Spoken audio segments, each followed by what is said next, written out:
Hey y'all, it is your girl Casey from the Dare to Talk podcast, aka the Dare to Talk YouTube channel.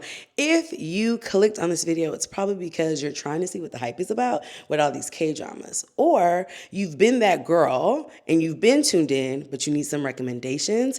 If that applies to you, keep on watching.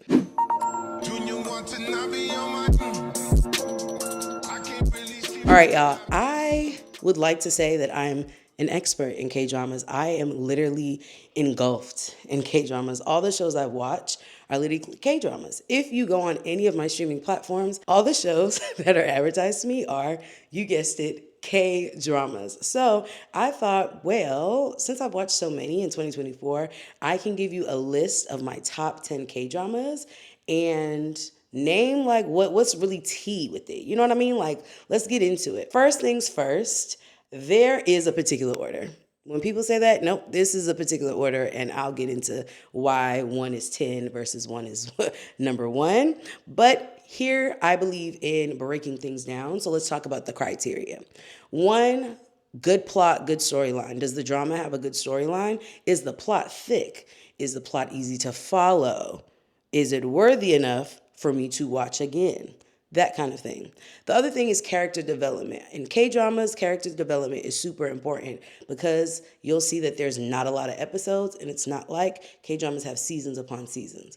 You won't probably find a Grey's Anatomy in K-dramas, being transparent, right? Grey's Anatomy is like on season 56. Love Sandra, but no one to hold them, no one to fold them. You know what I mean? Okay. And also, this is a big deal for me, but I like happy endings. I don't want no ending that's sad and like feel like it was worth my time watching it if the ending's going to be sad and not the ending I want. So happy ending is absolutely part of my criteria. Another thing is cast chemistry. Does the cast sell what they're showing or giving? Yeah. Okay. So with no further ado, let's get into our top 10 K-dramas of 2024. Also, disclaimer, some of these just came out like towards the end of 2024, but I'm gonna still count it as 2024 because who's gonna check me? Yeah. Number 10, and please show grace with the pronunciation. Please and thank you. Coming in at number 10 with 12 episodes, this can be found on Netflix. This is called Navilira. Okay, hopefully I didn't mispronounce that. This is a K-drama that is about an underdog who figures out life is not all that it's cracked up to be. They went about going through life. The protagonist is a elder man, Hadaboji. I think that's how you say grandpa in Korean. But it is about this older man who kind of feels like, man, I've lived life. I've had kids. I got married. I did the like typical things that are expected of me, but I did not live out this one dream I have. And that one dream is for him to be a ballerina. Is it ballerina if it's a guy?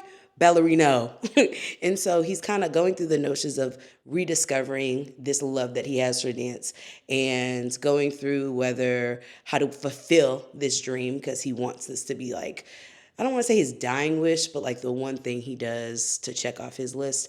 In the midst of achieving or running or reaching for this dream, he makes a connection with a young man who's also trying to make a name for himself in the ballet world. And through that, they make this unbelievable bond that molds and shifts them in ways that they weren't expecting. And so this is a cute little drama. It's old, you got an old guy, younger guy, kind of like taking on like mentor-mentee. And it kind of reminds me a little bit of like Save the Last Dance, if that makes sense, where it's like, okay, you love dance. I'm going to incorporate these things, show you the ropes and things of that nature. The ending is super sweet. Like I said, a lot of these K-dramas are going to have a cute little ending. But this is a solid K-drama. I gave it a 10 only because there was no romance, and I'm all about the rom-com. We love a little love story. There's a hint of it, but not too much. But if you like movies like Save the Last Dance and things of that nature, I definitely would recommend. Remember, 12 episodes, okay? The next K-drama that I recommend can also be found on Netflix. Oh, actually, just kidding. It can be found on Hulu and or Disney Plus. This is called The Impossible Heir. It has 12 episodes. If you are somebody that's into Succession, I would absolutely recommend this show. There is a lick, literally a lick of romance, but in a way of using that romance to kind of get up in the world and make and move and shake. Character development is cool. It's solid. The antagonist male that's in it, I think his development could have been a little more refined. It was a hard transition from being this way to then being that way, which I didn't really agree with that development of his character. I felt like if that was what he was going to be, he should have came off that way in the beginning, but to each their own. The lead male protagonist, I believe his name is Lee Young Wook, if I'm not mistaken. Hopefully I didn't mispronounce that, but he is phenomenal, and he is an actor that I think does a really great job of embodying his character and making you believe that this character is like literally that he was born for this role. It's like, oh, is this not a biopic? Is this not your life story? It's a lot of action. Like I said, if you're into like the corporation takeover, dethroning, and things of that nature, this is absolutely a K-drama for you. So check it out. The next one is Our Beloved Summer. This is one that you can find on Netflix. 16 episodes as well. As you can tell, K-dramas, we like the 12, we like the 16. This is a story of opposites attract. Literally, they ended up being the protagonist, male and female, ends up being incorporated in this documentary, and they are like completely opposites. One is like the top student, the other one is like dead last. And so they go through their life and journey and figuring out what they mean to each other. They were once immersed in a relationship and figuring out, man, was that relationship really good, or were we kidding ourselves? And navigating that and their kind of like their role in the relationship. Like, hey, am I the reason for the downfall of this relationship? So forth. I think it's a solid watch. Character development, you see the characters develop maturing. I think when we're in high school, we obviously are, not thinking with our right minds. I think when we're in high school, we think that, oh my God, he's cute, and that's enough. As they get older, they realize, hey, I need somebody I can lean on. I need someone who understands my family dynamic and the toll that that took on my upbringing and things of that nature. And so it is a coming of age story. So if you're into those coming of age stories and movies, this is absolutely a piece for you.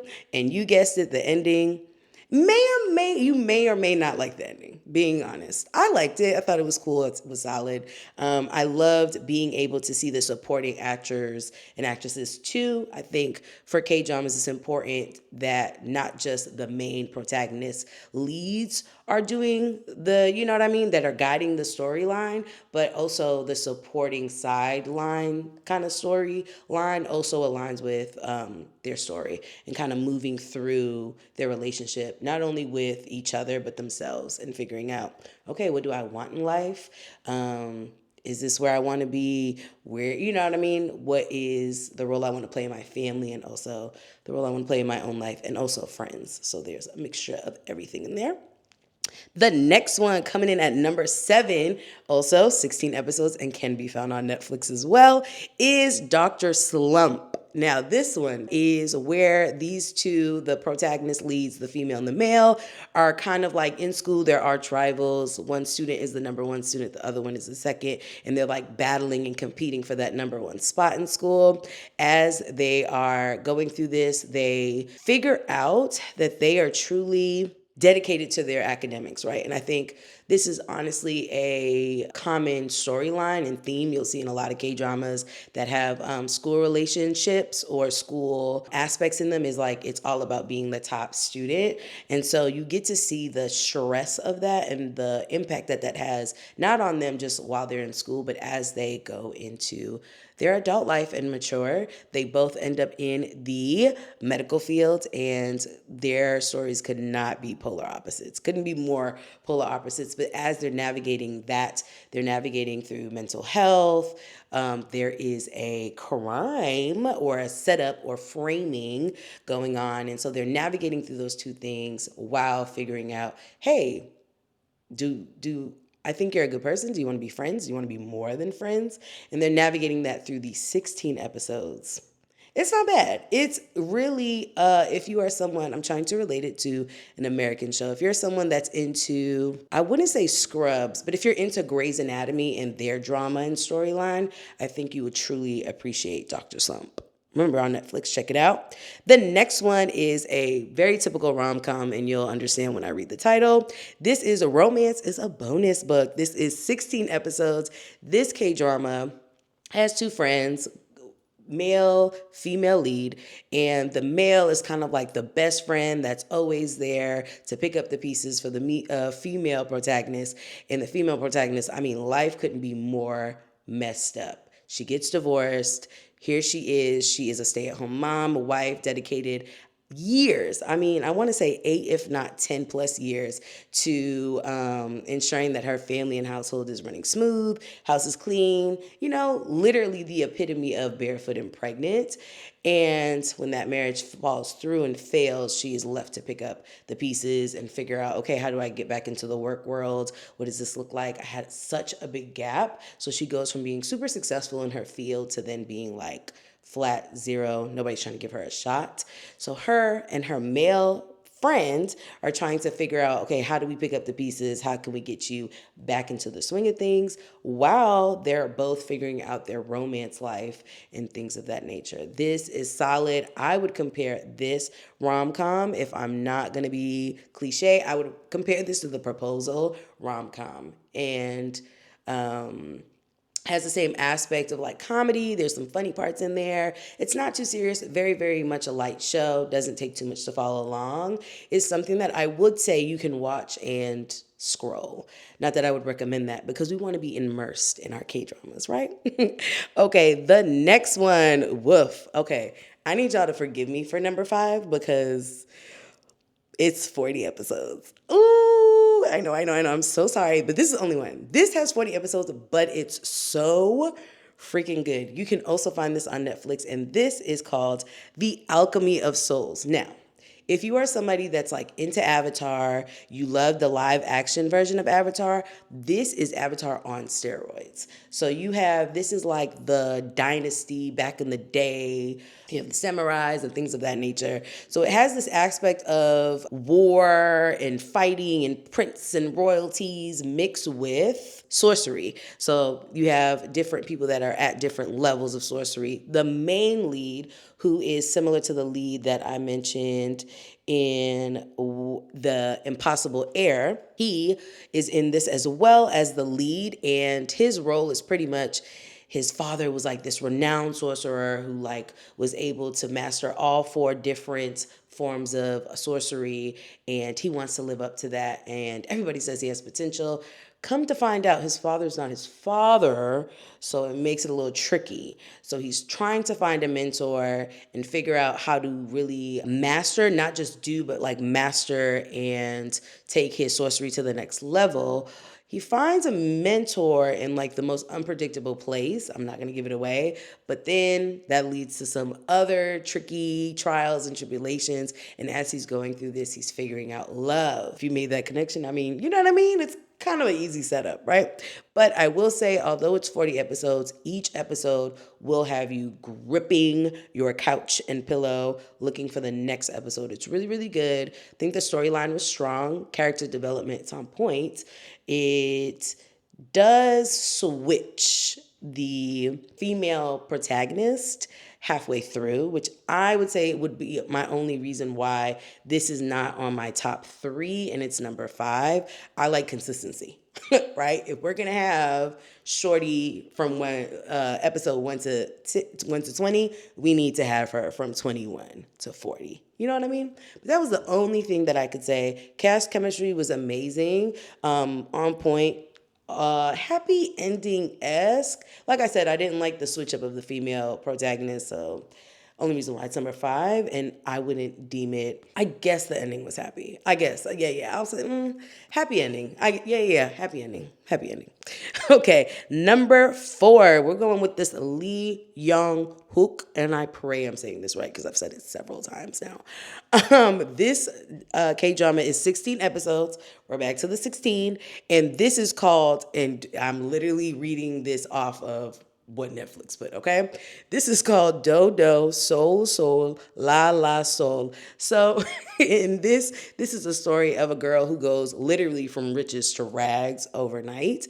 She gets stood up at her wedding, right in the midst of the ceremony. Father ends up passing and like needs to learn how to navigate through the world without the supports that she's used to. And she finds help in the most like uncommon, random place. And so you go on this journey of navigating that with her. And although, as if it wasn't enough for her to lose her father and the munyan, she then is faced with the another blow, someone close to her kind of going through a terminal illness and kind of has to grip with moving through life and going through that feeling like, dang, everybody close to me is kind of kick the buck.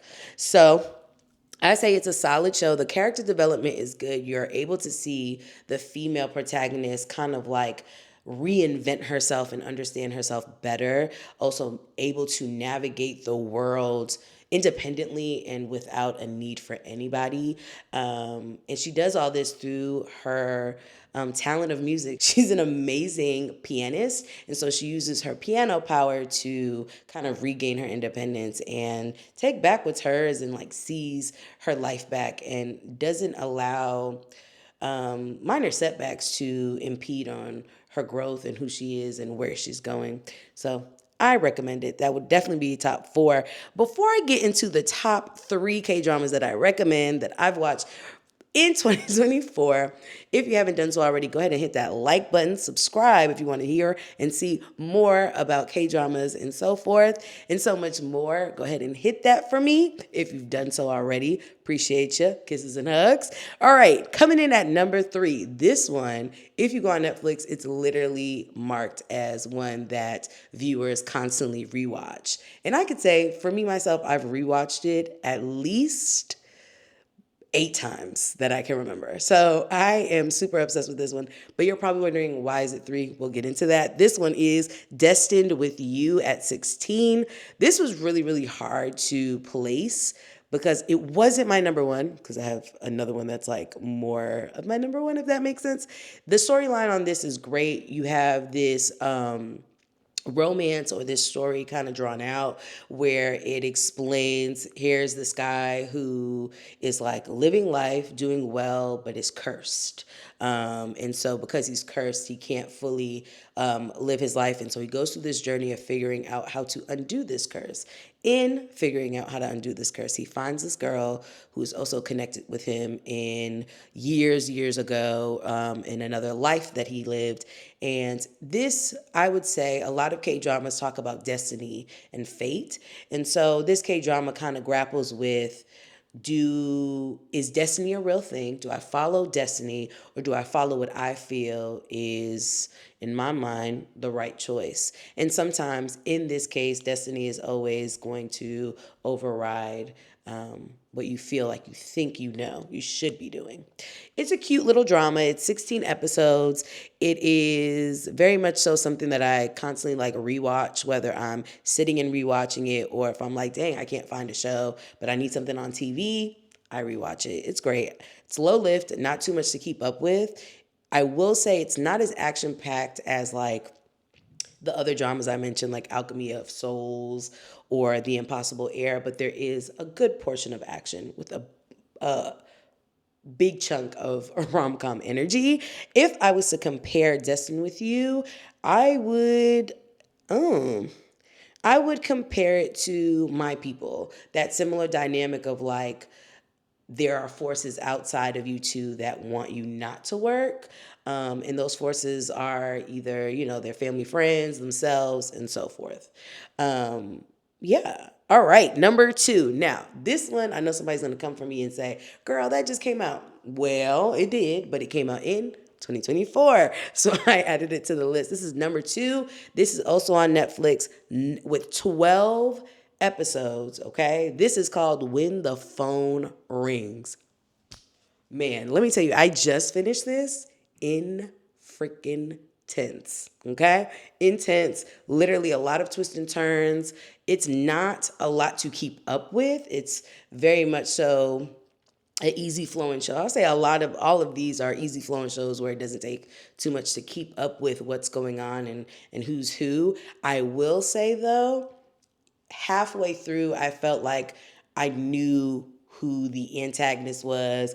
I knew what the reason behind the antagonist's motivations and things of that nature, but it's not as laid out as you would think. I think it was well written. It was written in a way where it's like you think, oh, I've watched other K dramas or I've watched other shows. We know how this is gonna go, but it doesn't necessarily go that way. I would say the last episode, I mean, every minute of it gave me an anxiety attack because it's like, oh, that's not what I thought we were doing at all. Okay, that's weird. That's funny. But it's a solid show. It just wrapped up. It's just finished. It's fresh on the press. I was very stressed because I started watching the show before all the episodes were released. So I went through that headache so you don't have to. All episodes are now available on there. So tune in, watch. I would also say all these episodes are about, I would say like an hour and some change, depending on some. So you're getting a good quality watch. Sometimes my thing with shows, Western shows, is that they're not long enough. Like they'll be like, all right, you got 45 minutes. There's another show that I'm watching on BET Plus, and it's literally 28 minutes. What kind of stuff? 28 minutes, that's not enough. It's not enough to like really get into something. Okay? Coming in at number one, talking about getting into some things. This one, I would say, birthed the K-drama lover in me.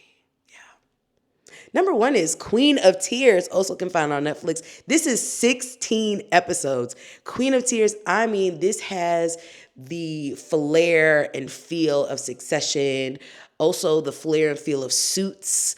It is very much so a show that is packed with action. Every single episode will leave you on the edge of your seat.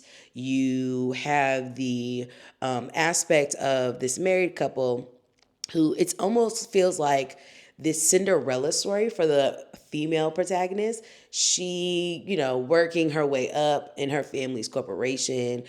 She gets this entry level job, right? Makes this connection with this man who is at the time above her, her role. He obviously has no idea who she is. And so they create this dynamic that then flows into something and flows into a marriage. But their marriage is far from easy to deal with. I mean, you got the in-laws, the families, and it's just a hot mess. One person's family is like well off in the corporation, the female lead. Where you got the other family who I would say they're solid. They do well for themselves. They live on the countryside, farmers living life.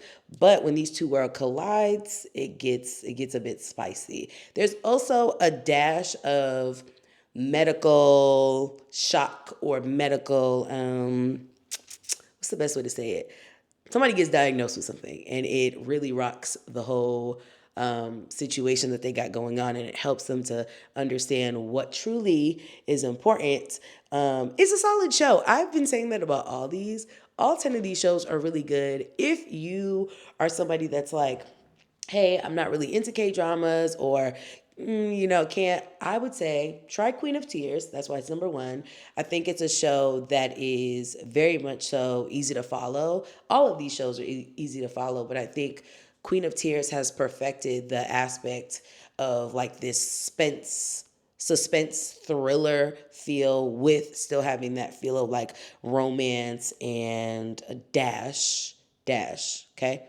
Sprinkle of comedy, and it's just well written. Each episode is jam packed with jaw dropping events, and it is not as predictable as you would think. So tune in if you are someone who is like, yes, Casey, on these recommendations come through, and you've watched it. Drop down your comments below of any of these shows. If you are someone that's like, hey, Casey girl, you left some stuff out, please go ahead and recommend some shows to me, because hey, I'm not the guru, but you know what I mean? I think I'm kind of qualified. But if you've made it this far, thank you so much. As always, stay black and stay blessed. Peace. Trust in me. I can, you said I can trust in you.